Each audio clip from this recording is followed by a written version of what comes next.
And welcome back to the Beyond Elevated podcast. Some of us call it a show, some of us call it a podcast. Tomato, same thing. We're having a great time here. And can you believe it or not, we just had one of the best overall playoffs in the NFL that I can remember a long time besides Wild Card Weekend. I'm sitting alongside the co-host of the Beyond Elevated show, Mr. Percy Jones. Percy, what up? What's going on? Welcome to me back for another episode. And the playoffs was out of control. Another day of great football. You know you didn't cover the LA Rams spread, right? Who ain't? I pushed. I thought it was three. I thought it was 3.5. It was 3. Go back. Yeah, and listen. right. All right, Go back and listen. We're looking that up. We're looking that up. You're not claiming. No, hell no. I went 1-0-1 today. Okay, all right. We'll come back to that. We'll come back to that. Joined by two crazy, unbelievable guests. Starting out with one of my friends out from Arizona. He's actually from Flint, Michigan. Spent a lot of time in the, being a professional football player, and even had a stint in the CFL for a while. Mr. Nick Hulquist. Nick, what up? Hey, how's it going? I'm just happy to be here with you. Get to catch up with you for a little bit, and these playoff games, man, these were insane. I feel like every week it gets better and better. Dude, right? And I want to say something about that because, being a dad and a husband like me, it's kind of hard on the weekends. You got to work during the week. It's kind of hard on the weekends just to get away and watch football. But I kept seeing myself, I get up in the commercials, wash some dishes, run the vacuum, right back on the couch. So it was an interesting day. Coming in from one of my brothers from another mother, all the way from Philadelphia, Pennsylvania. And don't worry, guys, we are not going to get into some Philadelphia love stuff today. Don't worry. I promise we won't be talking about all Philadelphia stuff. Mr. Richard Graham. Rich, what up? Gentlemen, pleasure. Thank you for having me today. Hey, man, we're just happy that you're here. I'm glad that you're on the show. Get some of my boys on the show. Rich, congratulations, bro. New father and yes, sir. You're growing up a little bit, homie. Congrats. Yeah, I guess I can relate to you, Rob. In between, you're washing dishes, making bottles, changing diapers. Yeah, man. You'll see. You'll see. It's hard. Go ahead, first.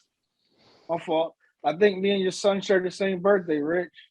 Is that right, Percy? 4'9"? 4'9", baby. We share the same birthday. Well, I like it. I don't know if that's a good thing or a bad thing.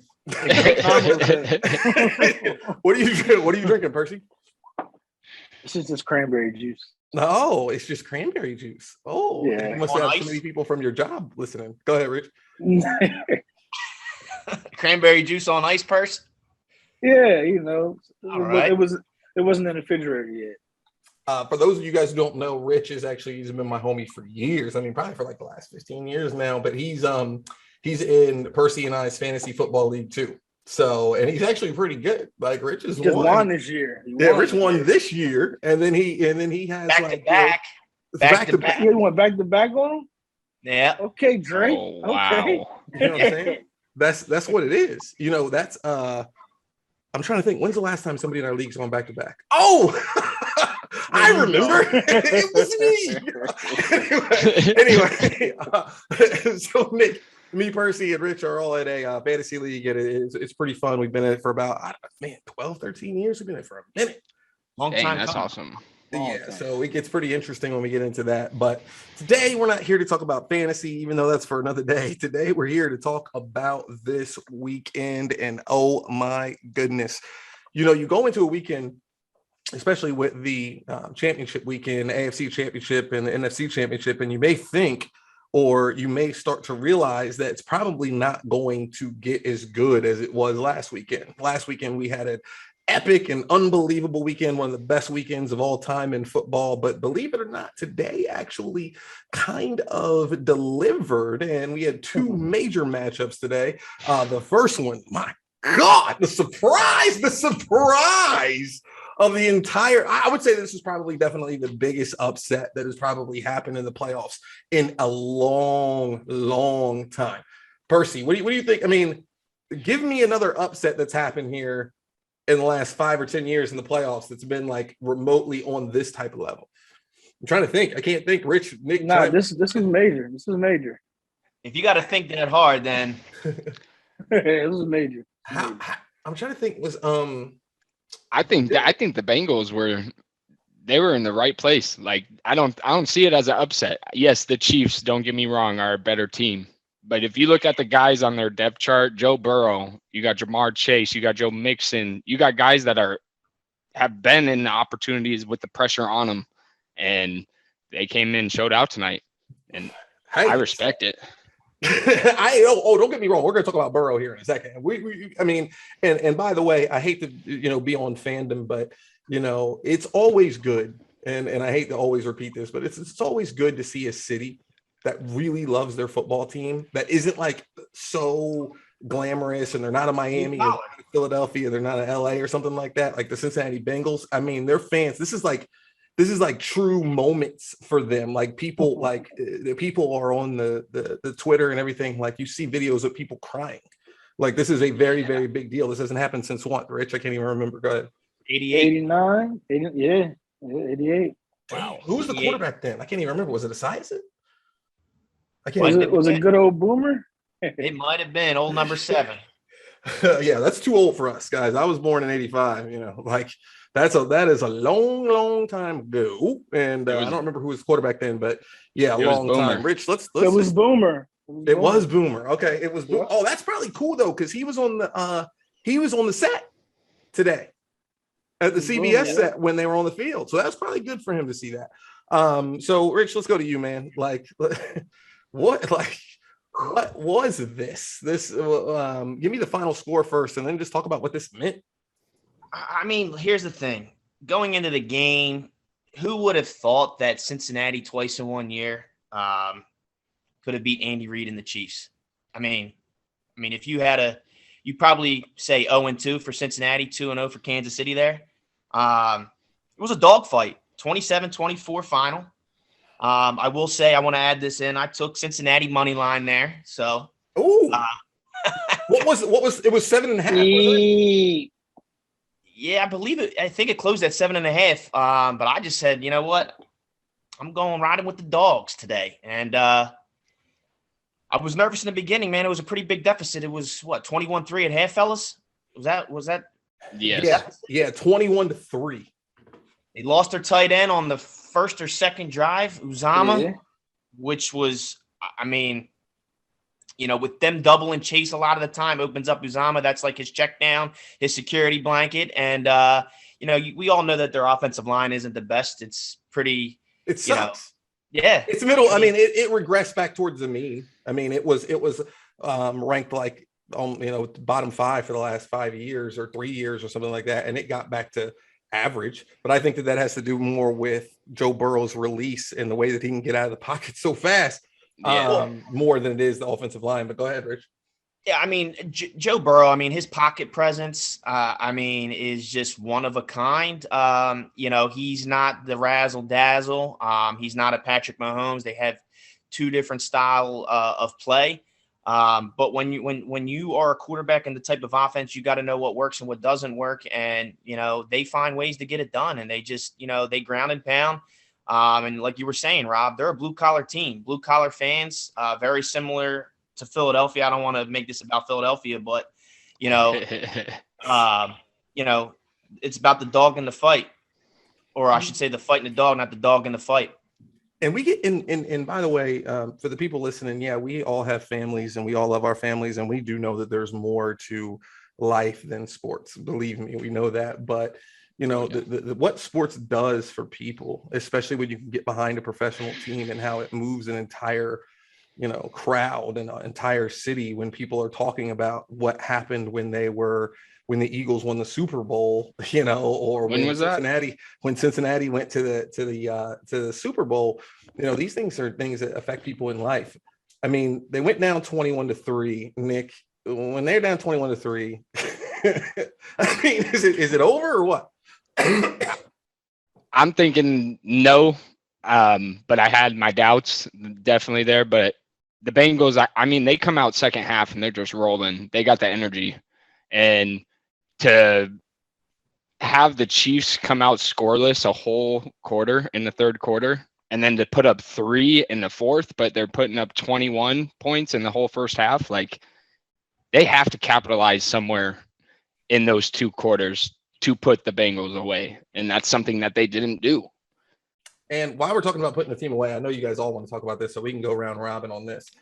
Into half, 5 seconds to go. Into the first half, 5 seconds to go. I believe the score at that point was 21-10. Cincinnati had just ran the ball in. I think it was Mixon. Who ran that touchdown in? Percy Mixon?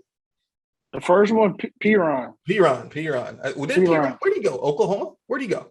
Oklahoma. Okay, yeah. He got the record for the most rushing yards, like 420. Yeah, there was some workout legend videos from him back when he was in college. But anyway, he was doing the whole jump out of the pool and land. It was like it's some unbelievable stuff. But let's dive in right there for a second, Percy, Nick, and guys. 5 seconds left. I mean, do you no timeouts? Do you kick the field goal there, or talk to me about it? 21-10 at that point. I take the field goal. I mean, you're up. You might as well put some more points on the board and have them going into half thinking, okay, we're down by 3 now, or whatever it was. Mm-hmm. Just to add those extra points onto there and not do a play call where you're not doing any type of screen or like passing into a window, nothing. You try to run it to the outside. No blockers are out there with the smallest guy on the team. Tyreek has power behind him, but I'm telling you right now, he's not running through a backer. That's just how it is. And Kansas City was to get ball at half. Yeah. Yes. I think that's very, very important too. And Andy Reid has always been aggressive. Rich, what do you think about the call? Well, as I was watching and, after the fact, it looked like it was a botched play. So that was like Patrick Mahomes, like fourth check with Tyreek down out in the flat. As a coach, or if I'm Andy Reid, I'm taking the points, like I said, knowing that I get ball at half, take the points when you can get them. He got a little aggressive. And, that just goes back to, Rob, what you said earlier. Andy Reid, 8 conference championship games, only coming out twice. Can't finish. It goes back to calls like that. Yeah. I mean, look, I can't argue with you. I mean, first off, guys, do listen to that Beyond Elevated show. Thank you for listening. Make sure that you like the page. We're sitting here with Mr. Nick Hulquist, Mr. Richard Graham, new father, very proud of him. And then also the co-host, Percy. But no, Rich, I think you're right, man. I mean, this has been a problem, and I'm sorry, Nick and Percy always bring up the Eagles, but I mean, just so happens, he went to 5 NFC championship games as a Philadelphia Eagles head coach, and don't get me wrong, Andy Reid's one of the best coaches of all time, guys. I don't want to get lit up on Twitter and be like, these idiots think Andy Reid should be fired. No, that's not what I'm saying at all. But what I am saying is that what Rich said, he's 2-6 in championship games.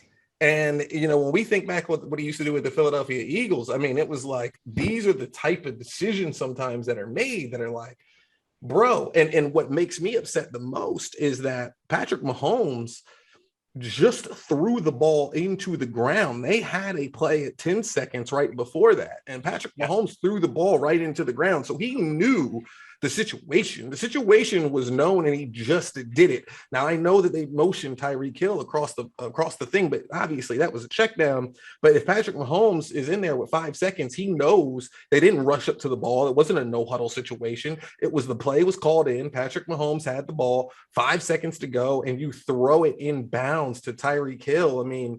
That is no timeouts. It's a big deal. Percy, what do you think? You're on mute, Percy. I'm going to say this, man. We can all say it was a terrible call because it wasn't converted. You got 21 points in the first half. You're pretty much doing whatever it is you want to do. Yes, he did throw the ball on the ground to play before, but if they score there, game's pretty much over. You get the ball back at the half.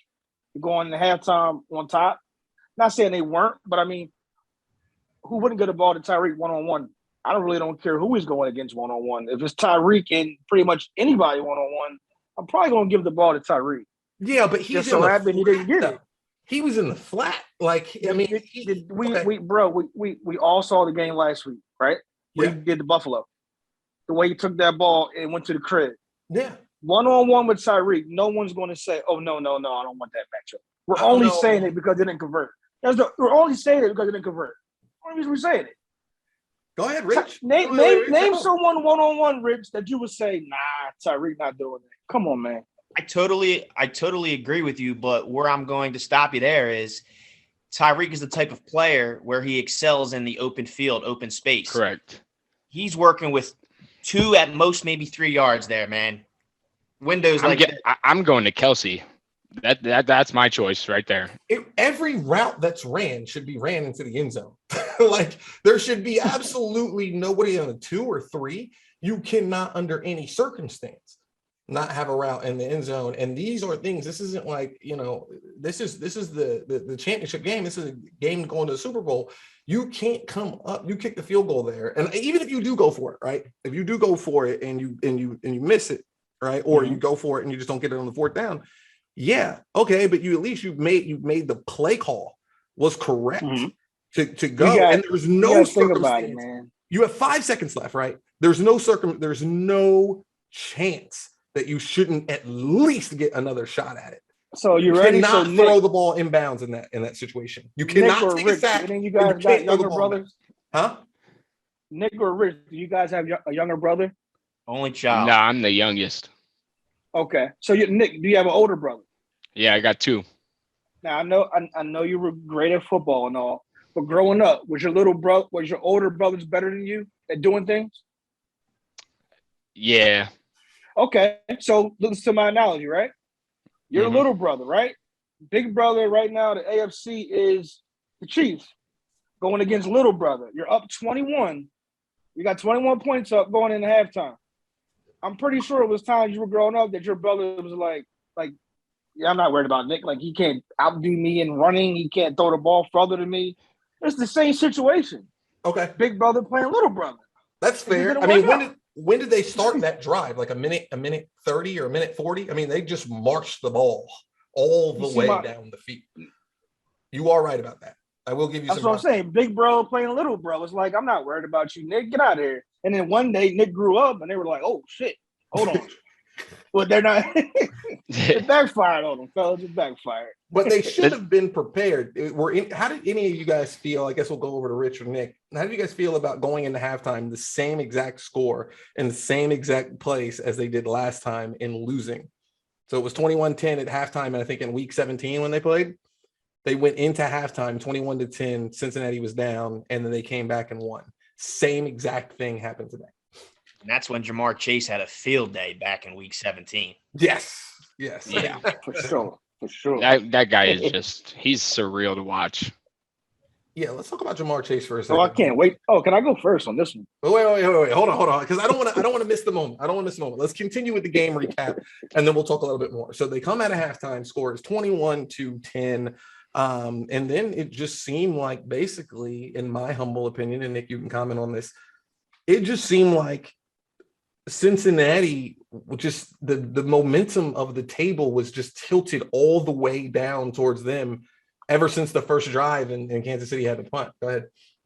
Yeah, I just feel like they're a second half team. It takes them some time to figure out. Maybe they're taking data in the first half. I don't know what they're doing.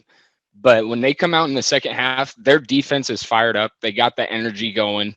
Joe Burrow didn't look amazing in the second half, but defense wins games. Everybody will tell you that. And they were electric, and I can't say it any better.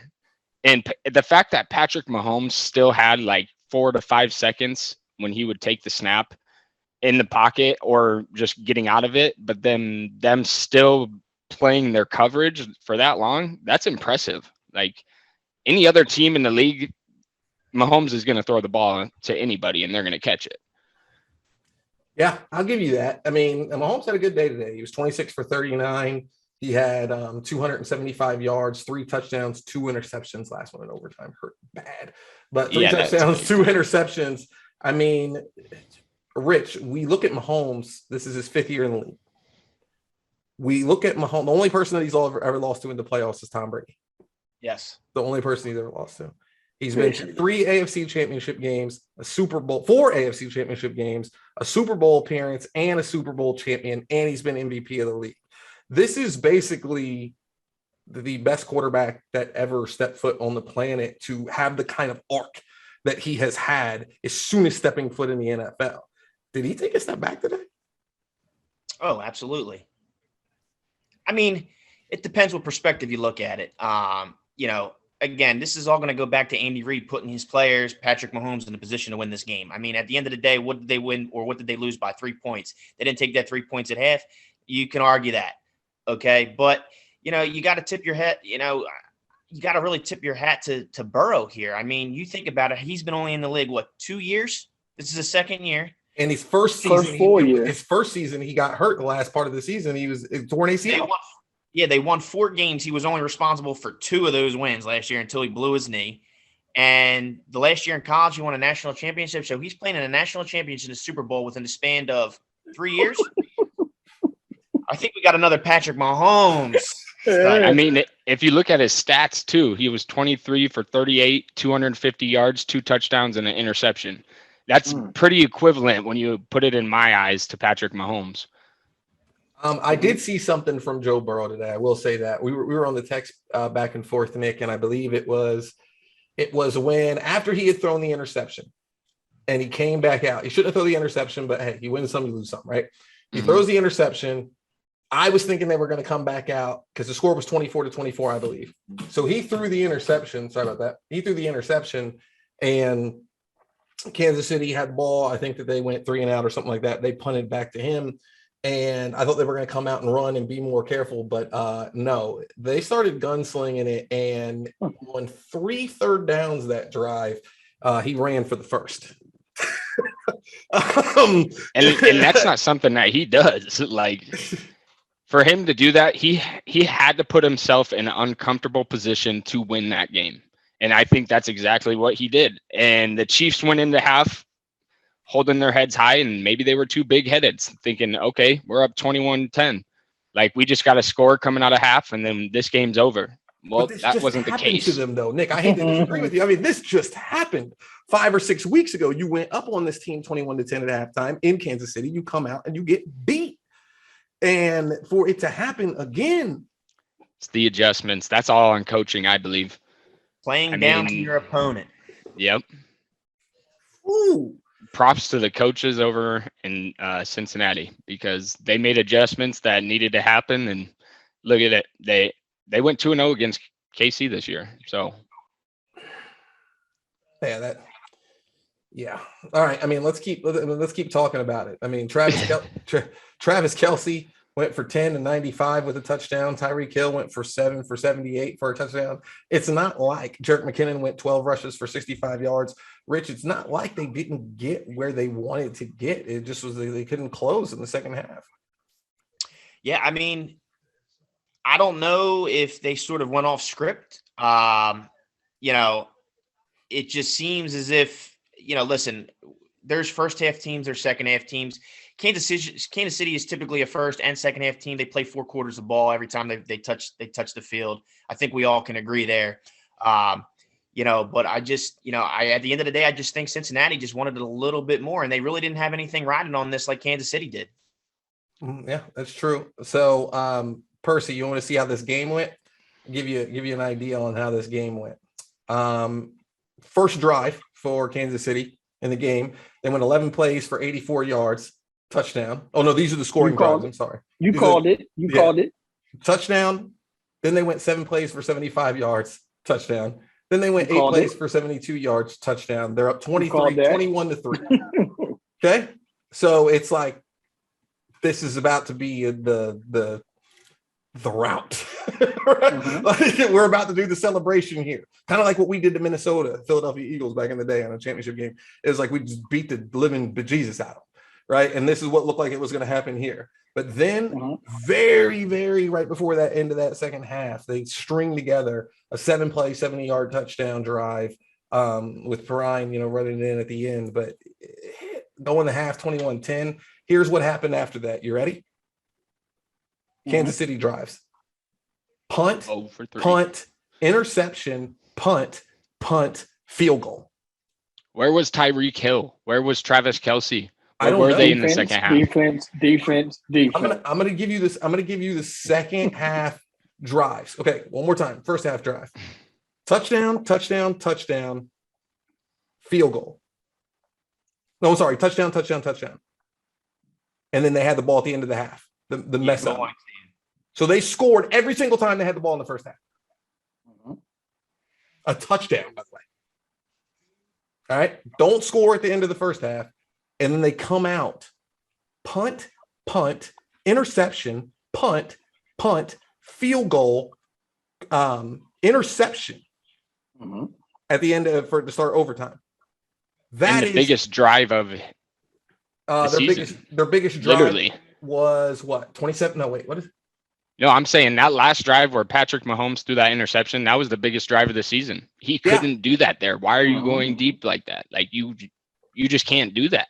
I mean, I'm dumbfounded, Percy. I mean, I hate to keep going over the drives, but 11 plays, 84 yards, touchdown. 7 plays, 75 yards, touchdown. 8 plays, 72 yards, touchdown. 7 plays, 80 yards. Get it on the 2-yard line, don't score. Halftime, come back out. Listen to the second half drives. 5 plays, 16 yards. 5 plays, 17 yards. 2 plays, 7 yards. 3 plays, -2 yards. 3 plays, -4 yards.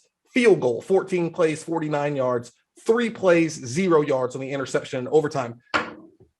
They didn't have more than 100 yards in the second half, and their longest drive was the field goal for 14 plays and 49 yards. The next highest drive, they only had 17 yards.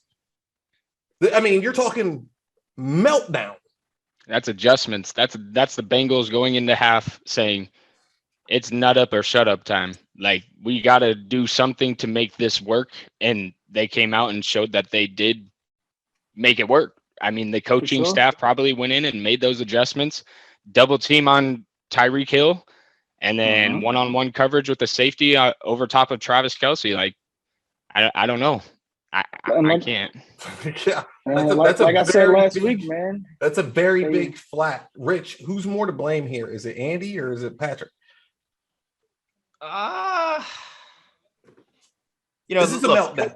The coaches need to put their players in the position to win. So at the end of the day, I have to. It's all gonna refer back to Andy Reid. Unfortunately, obviously, we could pick apart, Mahomes' decision making in terms of who he should have thrown to, who he should not have thrown to, extending plays, not extending plays, forcing things. We could really kind of, dig down into those layers. But at the end of the day, just to kind of be just very transparent and blunt, I mean, it goes down to Andy Reid. He got outcoached. His players got outplayed. And, when you have that recipe, it's not going to result in a W at the end of the day. Couldn't agree more. But we're forgetting about an unsung hero here, fellas, that I hope we're going to talk about. Who? The guy, Evan McPherson. Monster. Dude is pretty cocky for a kicker. I mean, he's a stud. He is, man. He is. They're not where they're at right now without Evan. Oh, for sure. He's 12 for 12 in the postseason. Like, dude, that's unreal. And he hit a 52-yarder tonight. Like, come on. To tie the game. Yeah, and it had distance to go, probably 60, if not more. In Kansas City. In a playoff game. Yeah. I mean, let's not forget the elephant in the room. I mean, how'd they beat Oakland? Did they beat Oakland by a field goal too? I think you gotta relax. You gotta relax on that one. All right, my bad. Relax. Think about it. They beat the Titans on the last second field goal, and now they beat Kansas City on the last second field goal. Like, I don't care where it is. Yeah. It's 32 yards out in overtime to beat Kansas City. That's a big kick. That's a big kick. Like, and he did it like it was nothing. Yeah. No timeouts, nothing. He wasn't worried. He said, "I'm gonna hit this," and he did. And he just keeps doing it. Those types of conditions in that cold weather. Yeah. Dude's got a boot. He's got a boot, but it's more of, yes, I agree. He's got a boot, but it's more, 12 for 12 in the playoffs. And then, beating Kansas City in overtime with the last kick, and then beating, obviously, I don't think they beat the Raiders like that, but they definitely beat Tennessee like that. Huh?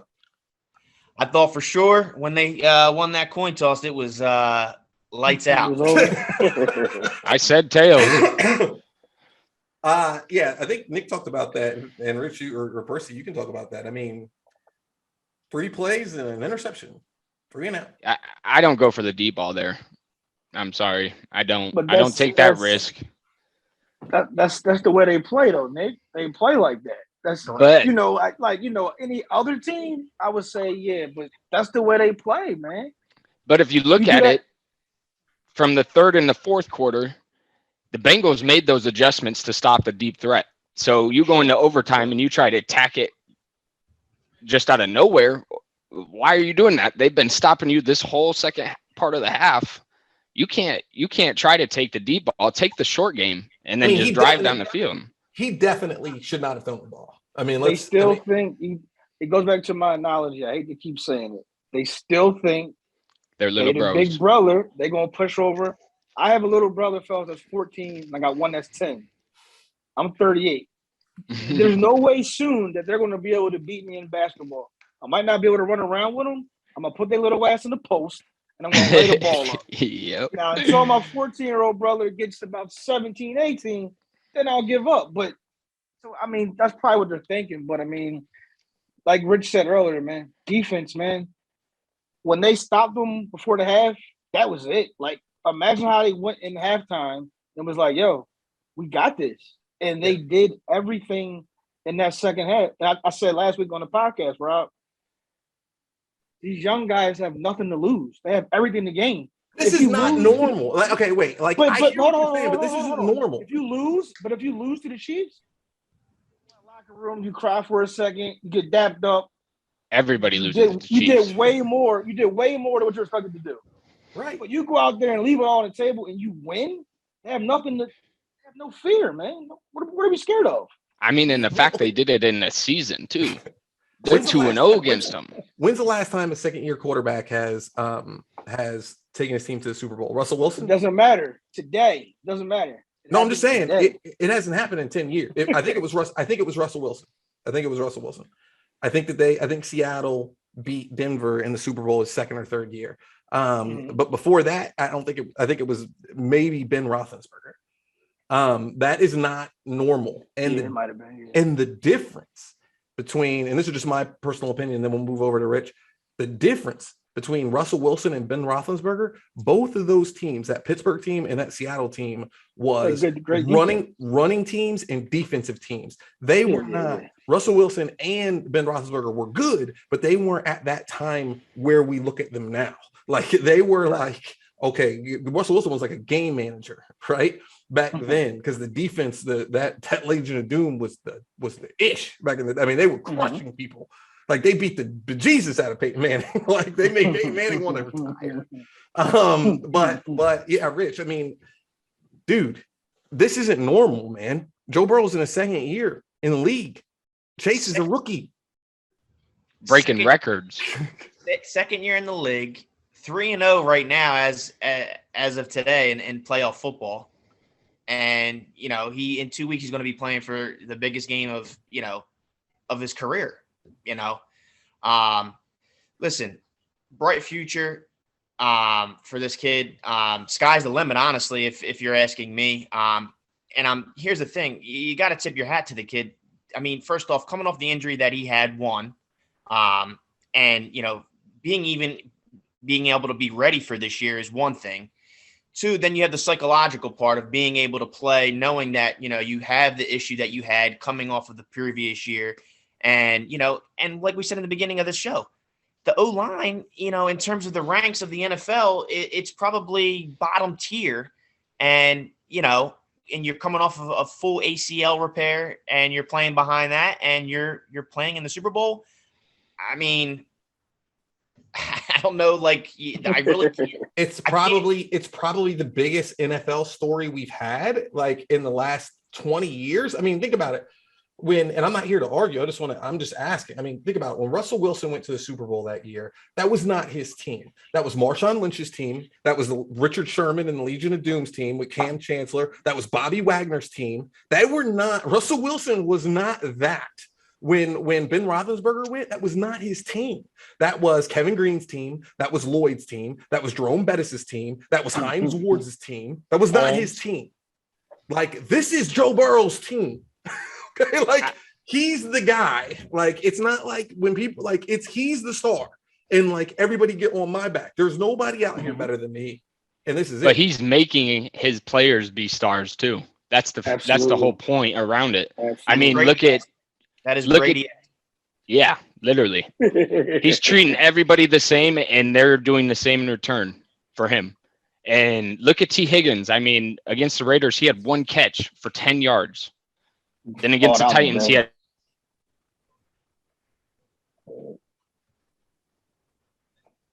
Nick, I can't you faded out. Yeah, you faded out, Nick. Okay. Nick? Yeah, Nick faded out for a little bit. He'll be back. But real quick, Rob. There we go. There we go. What'd you say, Percy? Oh, no, go ahead. Finish up, Nick. No, yeah, go ahead, Nick. I just said that, like, with them having, or T. Higgins having 1 catch for 10 yards, that's an off week for him against the Raiders. Then he comes back. He has 7 catches for 96 yards against the Titans. But tonight, he comes out and he has 6 receptions for 103 yards for a 44 long. Like, yeah, this dude just came out and balled, because the first game against them, he only had 3 catches for 62 yards. He almost put up, 60 more yards than he did in the first game? Yeah. That's impressive. I mean, but if you think about it, I mean, like, this was a group effort. I mean, Mixon went for 21 carries and 88 yards tonight. Yeah. I mean, he was like, for the overtime drive, he was like, okay, I'm going to close this down now. They gave it to him. Yeah, he was fired up 8 times in overtime. And he was like, the last drive is mine. This one's a wrap, and I'm marching it all the way down the field, and there is nothing they can do. They threw 2 passes on that last drive, and Mixon was just like, just give me the ball and get out of the way, and I'm going to march all the way down the field, and we are going to get there.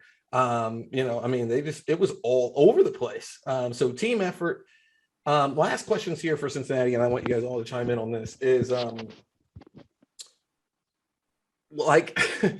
what's the ceiling here for Joe Burrow? Like, sky's the limit. He's going to build off this. I mean, he's already made it to the college national championship. Took that. He's wanting as many Super Bowls, I guarantee it. And if he comes in and he takes this on Super Bowl Sunday, he's going to be somebody to reckon with for years to come. What do you think, Rich? Here's my takeaway. Cincinnati's been in a full-out rebuild, okay? They won 4 games last year, 4-12-ish. Do you know what the Vegas prediction was, the over-under for their season this year? It was 5.5. 5.5. Go ahead, Rich. Go ahead. Yeah.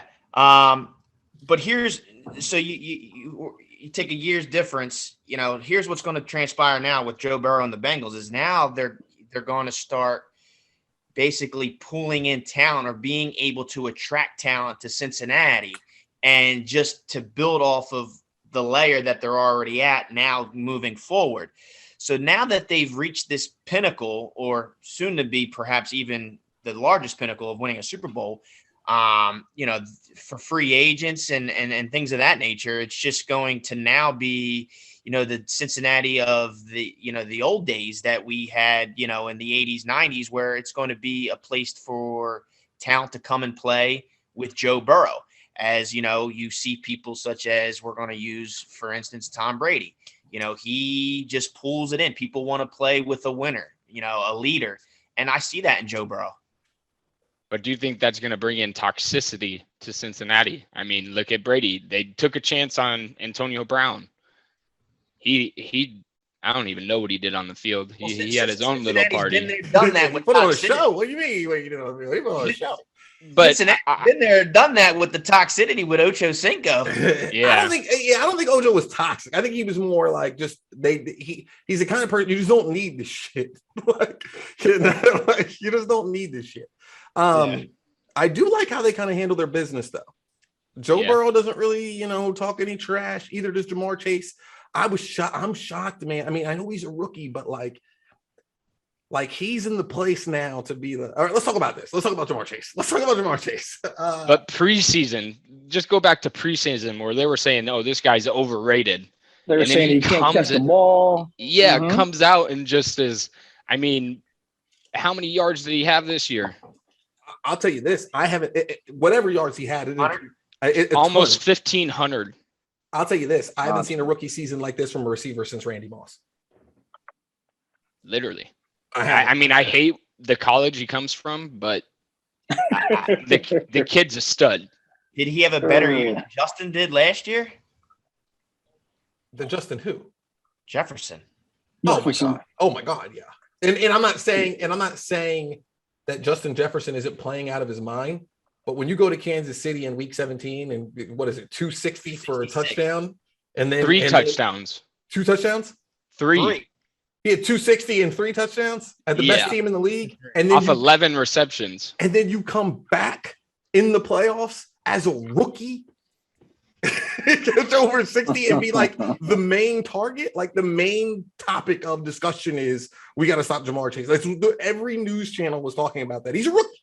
Like Jefferson is all that. Don't get me wrong. But when you're making that kind of, it's a difference to make that kind of difference. No, that was a serious question by me. I didn't know statistical wise of how close they were if Jamar Chase superseded Jefferson. I got the stats. 81 receptions, 1,455 yards. For who? Jamar Chase. Okay. And this season's not over. 13 touchdowns. Ooh. Average 18 yards a catch. Ooh, that's a lot of touchdowns. and hold on, time out. He did not play football last year. Yeah. He did not play football last year. So let's not forget that. He sat out. So he didn't play football last year. Joe gets hurt early in the season. Again, they're both playing lights out. They have nothing to lose. Joe's coming off a Heisman Trophy winner. He gets hurt, but he's still top dog. Chase sits out, so he has everything to prove to all the critics because I picked him up in one of my the Heisman winner if he didn't sit out.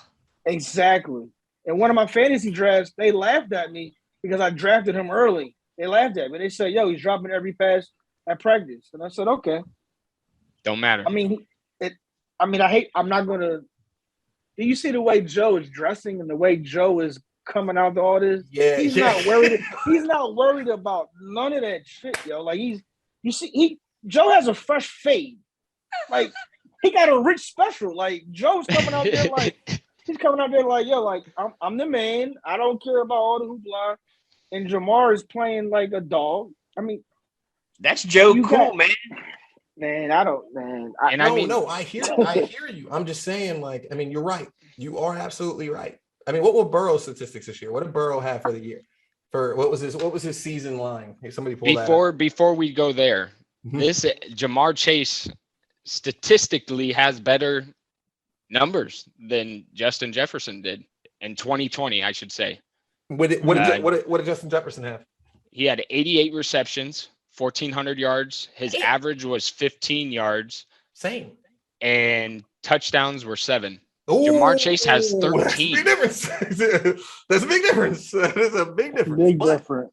Listen, Jefferson had a really, really good season. We're not here to down Jefferson. Jefferson had one of the best. Yeah, 1,600 yards. Yeah, but I mean, with all due respect, Jefferson isn't playing now. Hold on, time out. Yeah. Do you see Joe Burrow stats? 34 touchdowns. 34 touchdowns and 14 picks. What was how many yards did he throw for this year? 4,600. 6 in the league. That's quietly. Yeah. Quietly. Exactly. Quietly. Exactly. How about the balls of Cincinnati's front office? Well, I promise we'll stop after this because we got to go to the next game. The balls of Cincinnati's front office to everybody was saying that they needed to fix their offensive line, right? At the beginning of the season this year before the draft, and they had the kid from I think Oregon that they were going to draft from the offensive line, and they were like, you know what, let's just draft Chase because last year that he played with Burrow, and let's just put these two together, receiver and quarterback. There is no way that they could have felt that there was going to be this kind of impact in this. There is no way that anyone could have thought that this was going to be the case. And if they win the Super, we'll talk about that later. We'll talk about that later. They took a risk. They took a gamble, and it paid off. It could have easily went the total opposite way, but it didn't. And now it's paying off for them, and we're going to see Super Bowl Sunday if they can pull this off. Here's my thing about it. Here's my fear. My fear is that they went 4 or 5 years too early. And to live up to this type of expectation now is a hard, like when they go into preseason next year, they are going to be one of the top 5 teams talked about. Like, think about the media in Cincinnati. There is none. There's going to be national media popped up in Cincinnati every single day for their practices and stuff like that. Go ahead, Rich. That AFC North now is just taking a whole 180. Now Pittsburgh is now going to Cincinnati. For sure. And listen, the Browns are what the Browns are going to be. They're just, so listen, one way or the other, like to your point, Rob, Cincinnati's coming in next year as the top dog, team to beat. Even I'm putting them above the Baltimore Ravens, unfortunately. No, I agree. I'm just saying, do you think it's hard for him to I mean, we'll see how he responds to it, but like they're going into the season. Not hard. He's been playing on this stage. Rob, he's been on this stage since the LSU days. Right. You went to LSU and did that. But next year, though, I'm just saying, this is all I'm saying, is next year. Yes, he's been on the stage, but it is different. This year, it was like Cincinnati surprised. Like they surprised a lot of people, a lot of teams. When you're coming in there next year, some of these games are going to be a little different. And I'm glad too, because the AFC North rival, I guarantee you, Cleveland, Pittsburgh, and Baltimore, those games, those AFC North, 20 degrees outside, we're running the ball 60 times. Those are tough physical games. And all I'm saying is that coming in next year is the AFC championships in the Baltimore or Cleveland is going to be a completely different story. And don't forget, I think it was like week 9 or 10. Tell me, Percy, Cleveland waxed them. Cleveland beat them by like 30. It was the game after Odell Beckham left. They waxed Cincinnati. Okay. And I think Baltimore beat them up pretty bad too. So like, let's put this in perspective here that it is going to be hard to live up to this type of thing. That's just I think a lot of that is going to dictate on the draft now. Where do you go in the draft? Who are you going to take? What position do you go at first? And I think that's going to take most of the time in the front office for Cincinnati is who are we going to take in the draft that can make an impact for us next year because teams are coming for our head. I think you have to build that offensive. In my personal opinion, I think you have to build the offensive line. I agree. Getting sacked way too much. We have to protect this $1 billion asset now. Like enough's enough. Like, don't be surprised next year if they go first round pick. They caught all that shit. They caught all that shit for not, making any moves or in terms of putting Burrow first or his protection first. I don't know. They drafted McPherson, was it last year or this year? Then they took Chase this year. So they were going the skill player route as opposed to, the front line in terms of support of Joe. But hey, that's what this draft's for. Dude, they beat. All right. Anyway, so that's crazy. All right. So last thing, certainly not least, yes or no? Nick, is Joe Burrow a top 5 quarterback in the league? Oof. Yeah. I mean, I got to put him up there. I can't fully say yes because it's going to dictate if he can capitalize in the Super Bowl. And if he can bring that home after beating the Chiefs, then yes, I say he's in the top 5. But if they come out and they don't show out against the Rams, then no. I mean, he's got to prove his point and he's got to set the standard for Cincinnati.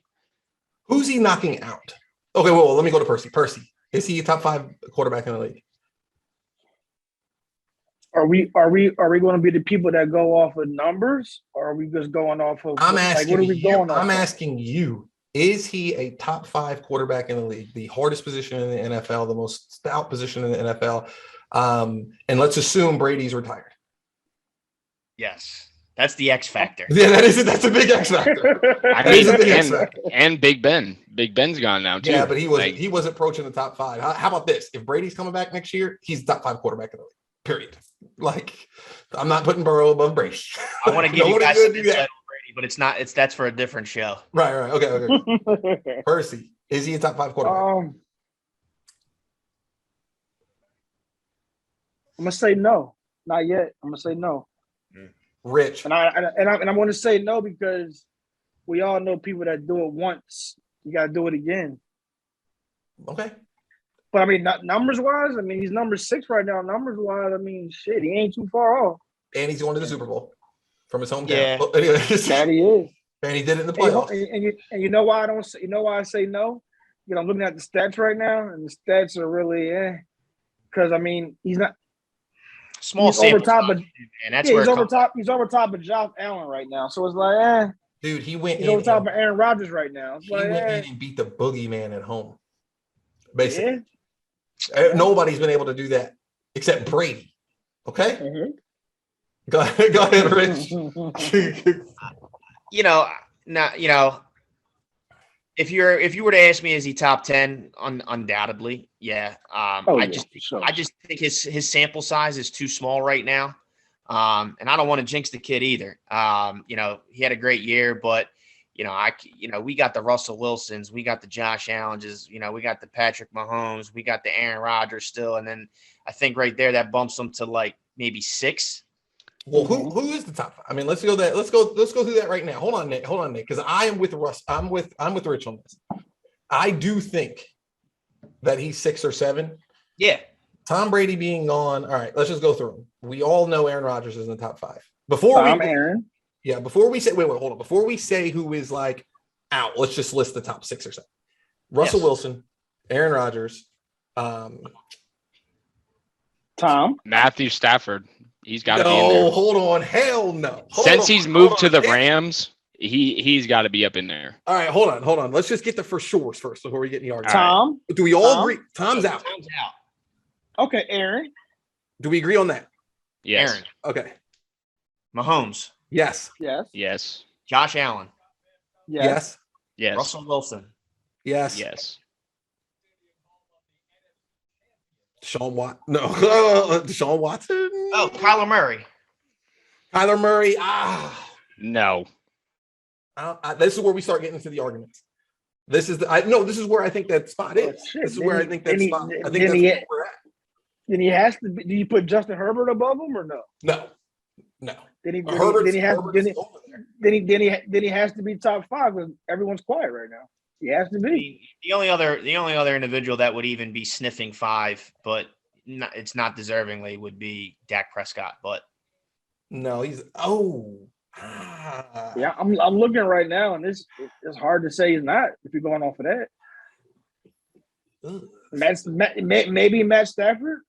Yeah, Matt Stafford is there. Stafford's what about?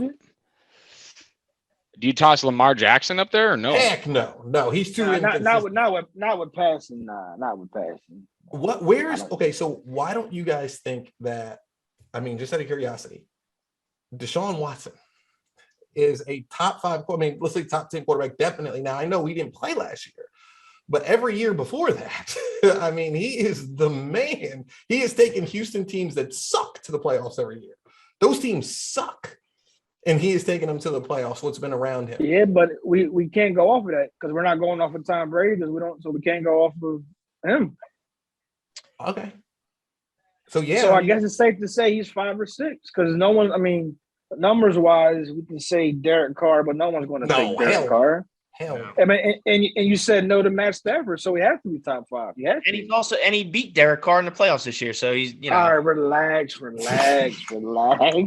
don't know Nick Percy's a Raiders fan. Percy. Oh, I can tell. Where's Percy? I mean, good hire today or bad hire? You guys know you picked up. It's a good hire. I'm loyal, so I kind of wish we would have gave our guy a chance, but I understand. That? Are you crazy? I get it. You rather have your guy, or that's the problem, or I get it. How many rings does he have? 4? 3? Yeah. So I'm not mad at it at all. You got an uphill battle though. Ooh, we got an uphill battle. What, Nick? Why did he take that job? Just out of curiosity. I have no comment. No. I want to know. I want to know.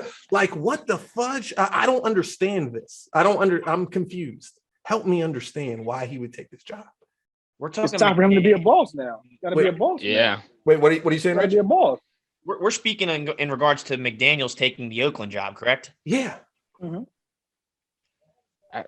I don't know. I think him and Belichick have been Yeah. butting heads for a couple years now. Right, but he could probably get any open job that he wants. I'm just shocked that he would go. I mean, he could definitely go to Miami. He could. I mean, Oakland. It's a nightmare out in Oakland. Like Las Vegas, guys. No more Oakland. That's part of the problem. Nobody wants to really win football games when you move your team and have the headquarters in Vegas. Are you kidding me? You know all of this. We just fought for the playoffs. Don't do that, dude. And how many players on your team got either DUIs or tried to shoot people this year? That's irrelevant right now. We're not talking about that. I mean, maybe he's the type of coach that wants to come into a bad situation and turn it around. Maybe he's trying to make a standard for himself or set the bar high for himself. And like, there's a lot of things that I don't think people that are in our positions know. Like, you know, a lot of coaches weigh their decisions based on the autonomy that they're going to have within the organization. You know, you know, so who's to say that, you know, they're not giving him more autonomy where he wouldn't have that in other organizations? Yeah, You're right. I think they just fired their GM too. So yeah, you're right. Do you think he's going to do good out there? And then we'll move on. I think it's going to take maybe a year or two, and maybe he'll rebuild it and he'll run it the way he wants to actually run it. And then I think down the road, we will see a difference for the Raiders, I believe. They had all the pieces coming into this year, though, man. It is a nightmare what's happened. Well, dude, they moved out to Vegas. I know what we should do. We should give a bunch of young people millions of dollars and put them on a football team that's the newest, hottest thing in town. And I know, let's put them in Las Vegas of all places. I know I'd have trouble there. Yeah, dude, Vegas? Are you kidding me? You don't want to win football games if you move the team to Vegas, bro. Henry Ruggs. All right, let me stop. We made the playoffs. Let's go. All right. I'll move on. I'm sorry. I mean, like, Henry Ruggs killed a dog this year, okay, and a person, but it's somebody's dog. Oh, I mean, like, you're talking about a pure animal. All right. Anyway, let's move on. Anyway, so the St. Louis. I mean, it feels like St. Louis at their stadium.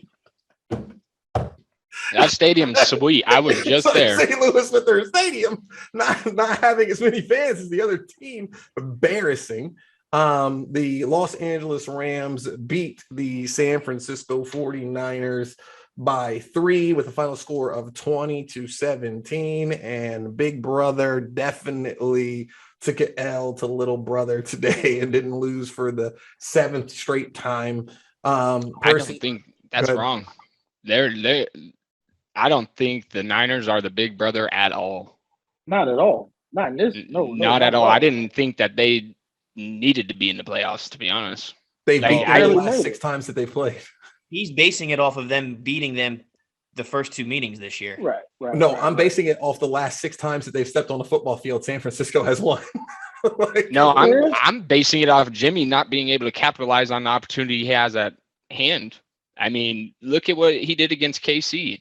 They went to the Super Bowl, and it wasn't a blowout, but he definitely didn't perform the way he should have. Tonight, I thought he performed well. I mean, he threw for 2. Nick, you went out again. Percy, do you feel that this is Jimmy Garoppolo's last game in San Francisco? Well, 2 things. I hope not, but it's a strong possibility. I hope not. I mean, yes, he does get turnovers when you don't need him. But I mean, his playoff record and what he's doing since he's been in the league. I mean, we talked about it before, man. He's getting it I'm not gonna say he's getting it done because he's not winning the Super Bowl, but everybody can't win a Super Bowl. But I mean, he's getting it done. Like he's doing things that our big time quarterbacks are not doing. You know, A-Rod not doing. You said Tom Brady was going to win this year. Tom Brady's home. Like big name quarterback that we think on paper are supposed to get there. He's getting it done, but I mean, yeah, but he suffers from massive brain lapses. Rich, like I said, man, the Rams should have. I think the Rams is 1 year too late. So I'm not surprised that the Rams are here. I said it on a previous episode. I think the Rams should have been there last year. They've played Jimmy Garoppolo the last 6 times and lost. Jimmy Garoppolo has beat them the last 6 times they've played. Rich, is Jimmy Garoppolo underrated or overrated? Overrated. Thank you, Nick. Rich? Yeah, thank you, Nick. Overrated. Yeah, I think we saw Jimmy G play his last game in San Francisco tonight. Unfortunately, but who's to say that there's not light at the end of the tunnel for Jimmy? But it's he when it comes. I mean, we look minute 15 left, ball in hand, and you got a third, and I think he was at 3rd and 13, and you have a play where he's like throwing it over his shoulder, like behind the back, like this. Look, it's about your image and what you left on the field is what you're remembered by, and unfortunately he's going to be remembered by that type of play, and he will be wearing a different uniform next year, if it were to be my guess. We're talking about someone, Nick, who was 8 minutes away from winning a Super Bowl and took his team to the NFC Championship this year. Is this his last? 2 out of the last 4 years, right? Yeah, well, not 4. They took 1 year off, but I mean he's been to I think 2 NFC Championship games and a Super Bowl. This might have been a 3rd. Yeah, Nick, I'm saying this is his 2nd NFC Championship in 4 years. Yeah. Nick, I mean, what do you think? I mean, is he overrated or underrated? I think he's overrated. I mean, if you look at his passing attempts tonight compared to his completions, I mean, it was just shy above, I think it was 51%. Like he was 16 for 30. Come on. Okay. And an interception with only two passing touchdowns. Like you're overrated. And it's not the fact, I mean, don't get me wrong. The Rams have an outstanding defense and they came out firing tonight again. But people don't expect much from Jimmy Garoppolo. I think he gets the short end of the stick. All the time. Yeah. That's true. I mean, people really dog him out. I'm not saying, Rob. It comes with the territory as a quarterback. I understand, dude. I understand it comes with the territory, but I mean, it's not like he's losing a lot. I mean, can I ask a question? Yeah. Can I ask a question? So, yes, he has not got the big job done yet, right? But if you guys just said the last 4 years, what he came up short of, right? Name any of the other top quarterbacks that you guys are talking about. Yes, he's not throwing for 4,000 and 5,000 yards, but I mean, who else are you talking about in the last 4 or 5 years that's getting even to that point besides him? He does it. He does it ugly. He does not. Yeah. He does not do it pretty. He does.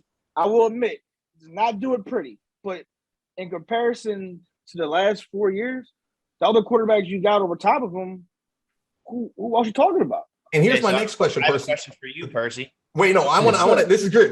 I want to go back and forth with this. This is good. Yes, Rich, I want you to ask that question. Percy, I got this. I want to ask one too. I want to say, who's the guy that they drafted 3rd this year? What's his name again?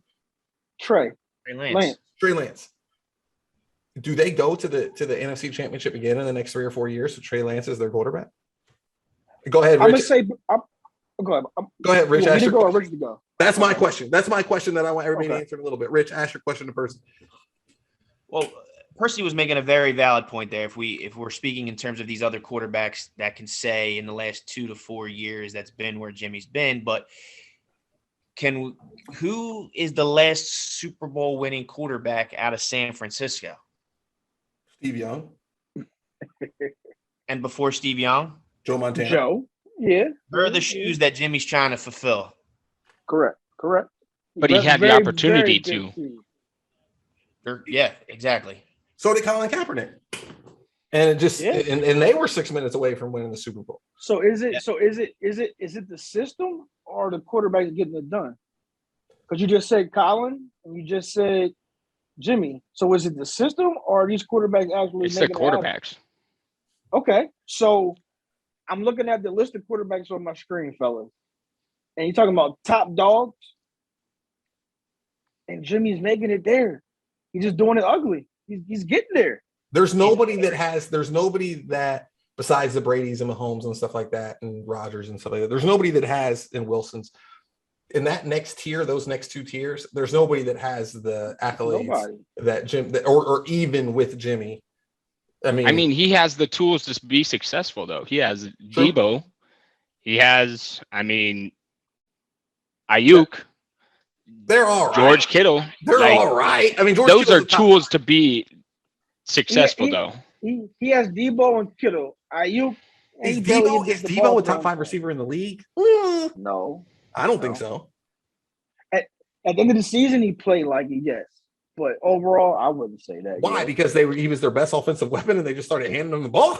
Because they were Garoppolo messing it up?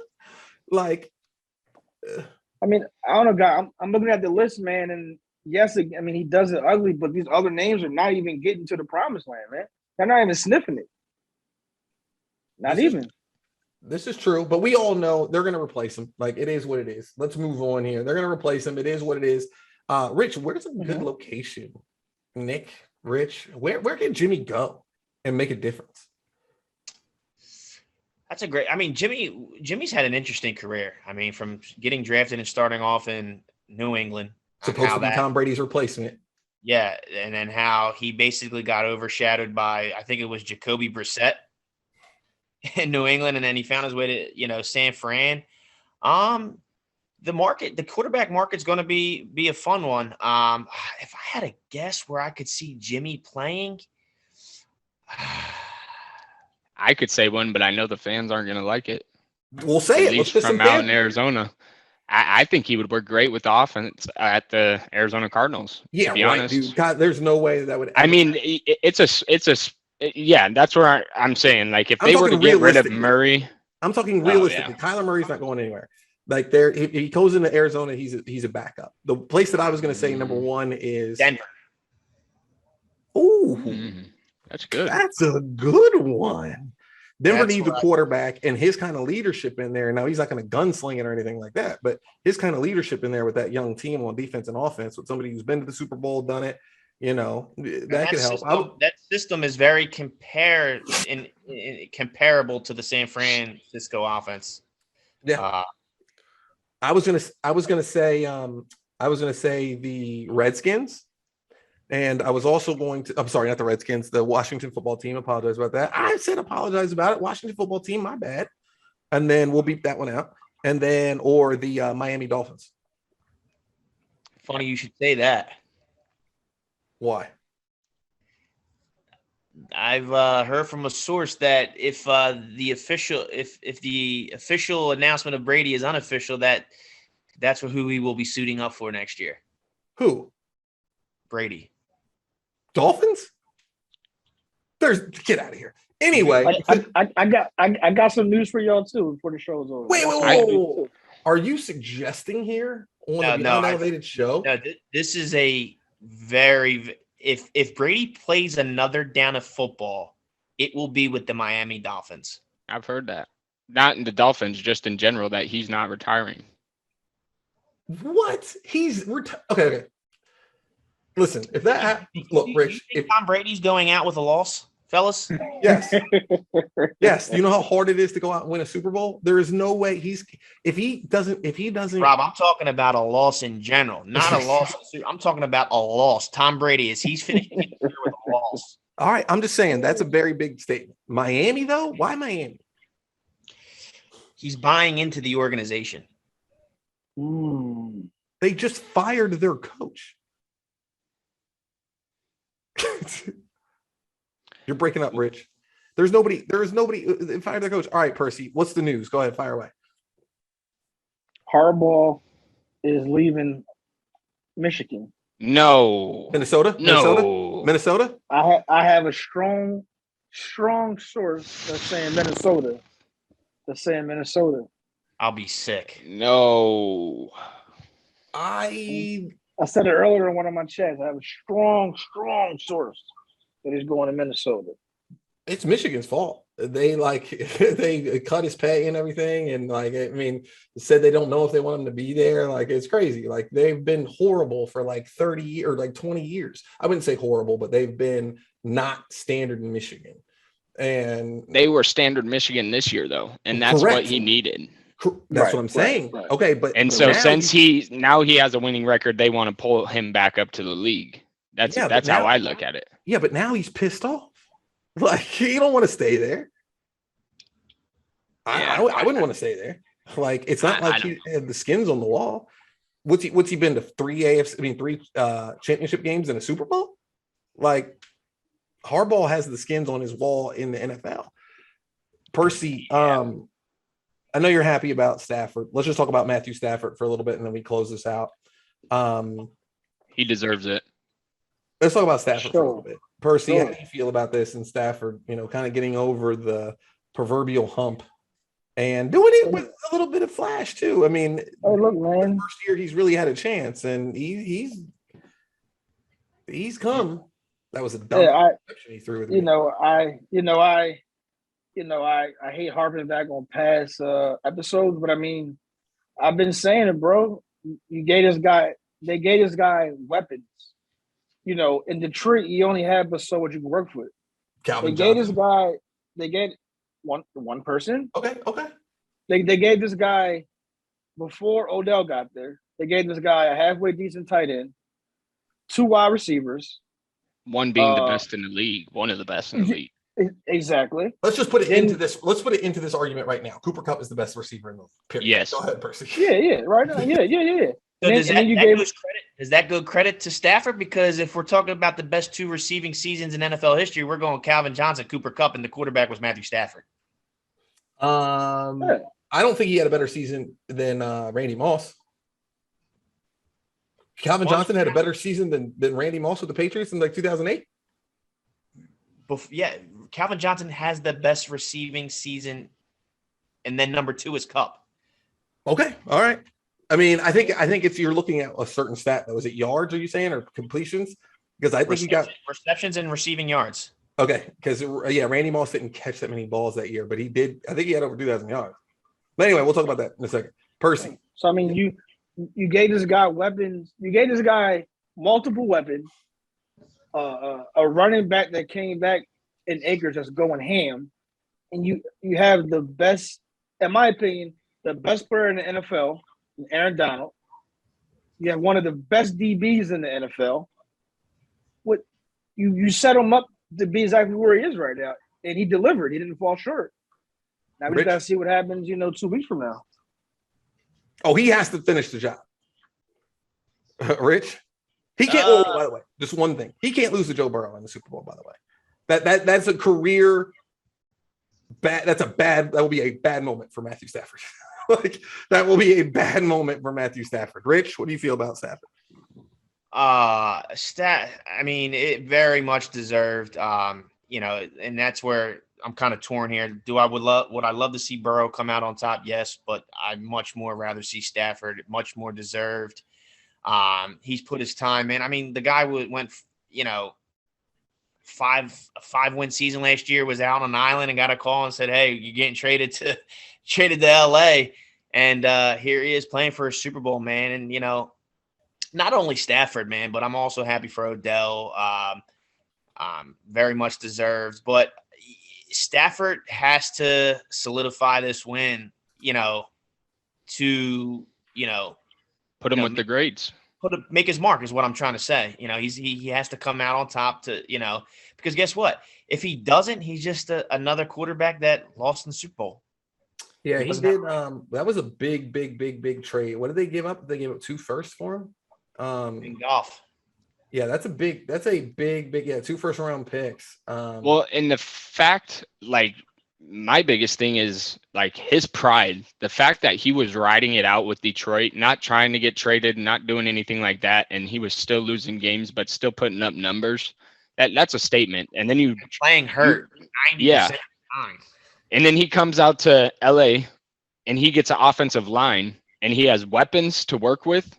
And this is what he was meant to do. He was meant to go to the Super Bowl. He's been dialed in. That's just facts. I mean, if you look at him the past 3 weeks, he's been dialed. Yeah, What do you have 2 interceptions in the whole playoffs? 1 or 2 interceptions? Yeah, I mean, he threw for 340 yards tonight. That Cooper Kupp and parlay with him over 300 yards hit Percy, by the way. Yeah, I mean, and Odell. Odell broke 100. But whatever. Cincinnati's in trouble next week with that defensive front of Los Angeles. Dude, they're insane. 2 weeks. I'm sorry, 2 weeks. They're in trouble. Do you think Burrow and them are in trouble? Yeah. I just with their offensive line and the talent that LA has on that defensive front, it's going to cause problems for Burrow. I think Ramsey's going to give Chase hell. I think that this is just the kind of Ramsey is just gritty. Like, I mean, you're a certain kind of dude when you're the best cornerback in the league and you're on the damn field goal block team talking shit to the damn kicker at halftime. Like, I mean, you're at a level where it's like you are dialed in, and just the way he is in general, he's just like, I don't know. I mean, I think Chase is great. Don't get me wrong, but this is a veteran. Yeah, this is the big dog coming against the little dog, the little brother. Is this too big? I mean, we can go right into it. Is this going to be too big of a moment here for Burrow? Is this just not the time yet? This is a big moment. It's not too big. This man just won a national championship in the Heisman. It's not too big. National championship. Let's be realistic. Bro, he just won every game in the playoffs away. Dude, listen, hear me out. He played in Cincinnati, right? Cincinnati is very, very no bright lights. He even has an interview this year where he's like, why do you guys think you're doing so well? He's like, we don't have anything else to do with Cincinnati. That's what he said, that, right? You're going out to LA, Super Bowl week, way bigger than anything you can do in college. All the parties, all the lights, all the ESPN being there. You're playing LA, a seasoned team that's been there. McVay has been there. Like, he knows that he was shut out by the Patriots. Aaron Donald's out there, nuts. Jalen Ramsey, Odell Beckham, Cooper Kupp, Matthew Stafford. Burrow might be running. Did he not just do this 2 years ago? Huh? Did he not just do this 2 years ago? And where? LSU he's talking about. Did he not win the national championship under bright lights? Did he not win the Heisman? That was a college football game, and they were favored, I think, by 7.5 or 10 points to win that damn game. They were not favored by that much. Stop it. They beat numbers breaks off of them. They weren't favored by how much. What do you think the opening line is? What's the opening line? It's 4. It's 4 points. 4. For who? To the Rams. I like the Rams. The Rams -4. I mean, the line, I like the Rams too, but Joe is not by any means nervous or no. He's not. He has the Rich Graham fade. You see this guy? He's not worried about, man. He's Joey too cool. It's gonna be a way better, closer game than what people probably think is going to be. Trust me. I don't trust me. I mean, if it's all going to depend on the defense here. I mean, if the Bengals defense can come out with the same energy all game that they played with in the second half, then I agree with you. It's going to be a much closer game. But if they can't capitalize on the first half, like how Cincinnati didn't come out and capitalize on the second half, I don't think Stafford's going to let up. I mean, he's been in situations where I guess he hasn't been able to be at a Super Bowl in a while, but he's going to come up and he's got something to prove. And that O-line is nasty. That D-line is nasty. And they're at home. The whole defense is nasty. And then the whole skill. 5 attempts. What do you say? Burrow's going to throw the ball, put the ball in the air about 60 times in 2 weeks. How many times is he going to get sacked? Probably 10. He got sacked 9 times in Tennessee. Here's what's crazy, fellas. It's that back-to-back years, the team that's in the Super Bowl is playing have the home field advantage. Yeah, and that stadium's loud. It's just odd. And that's a huge advantage. That's a huge advantage for a Super Bowl. It is odd. Yeah. Let me tell you what's going to be really messed up. And then we can end the call. I think I'm very concerned. You guys know how I dislike. I think about things really differently. I'm weird, but conspiracies. No, I don't think it's a conspiracy. No. I'm not going that far. I ain't going that far. I'm interested to see. I think the Bengal fans are going to show up. I think people are going to drop their life savings that they have saved. I mean, no, really think about it. Dude, when the Eagles played the Patriots, there were people there at that damn game that went to Minnesota that were like, they like $3,500. I have to be there. But we're talking about Cali. Cali's got money. No, I understand Cali's got money, but you're saying you're making it sound like that the Cincinnati fans right now, nobody in LA is thinking about the Super Bowl unless you're a superstar right now, unless you're a star. No fans of the Rams right now are being like, let me go hop on and get. You know how many Cincinnati fans are looking at flights to LA, and That's think true. that they have a chance to win this Super Bowl? I bet you it is going to be a ridiculous amount of Cincinnati fans. When's the last time they've been? 82, 88? 88. Yeah. And they got diehard fans. Like, that's not just a normal team we're talking about. Like, these are fans that are going to travel to LA and show up and make an appearance just to help them with the home field advantage that the LA mayor of has. Cincinnati already said that there won't be a work day on Monday for the city. The Monday following the No, I'm saying, like, you have Unless to there's a understand, this is loss. not a big city. This is not a big city. Like, Cincinnati is not like big. If think about if Cleveland would win the Super Bowl. I mean, the town is shut down. Like, all the signs are up, closed for the day. We're watching the game. Like, so like that's what's happening in Cincinnati. Like, trust and believe that people will be dropping their life savings on going out to LA to watch this game. Go ahead, Percy. No, I'm just looking up some of these prices right now on these tickets. Jesus Christ. What is it? Yeah. I mean, I'm on StubHub looking up 15 grand. VIP tickets. Oh yeah, they're not going to take any of those, but they'll get they're going to flood LA. Let's just say that. Rich, closing thoughts. We got to get you and Nick back on the show. Closing thoughts today. We didn't get through everything we wanted to, but let's just shut this bad boy down. Closing thoughts. Super Bowl preview -4. Who you got? I like LA at home. All things point in the direction of LA for me. And it's no bias involved in that decision. I just think they have more pieces of the puzzle and more of the formula to get the win. Nick? I got to back him on that. I mean, I respect Joe Burrow and coming out this season and what he's done, and Jamar Chase, everybody on that team. But I think they're a whole nother level. I mean, they're playing technically sound football right now, and they're proving it. And Stafford has something to prove to all the people that told him that he would never make it here. Well, now he's here, and he's not going to lose that opportunity because, one, he's getting old. Two, he's got every single weapon that he needs to win this Super Bowl. He's going to have so much more pressure on him than Joe Burrow is. Mm-hmm. The storylines for these next 2 weeks are going to be like Matthew Stafford, Georgia, like boom, boom, Detroit beaten down. They're going to have they're going to have people in Detroit wearing their Stafford jerseys. Like, he's doing it for us. Like, it's going to be a massive media push.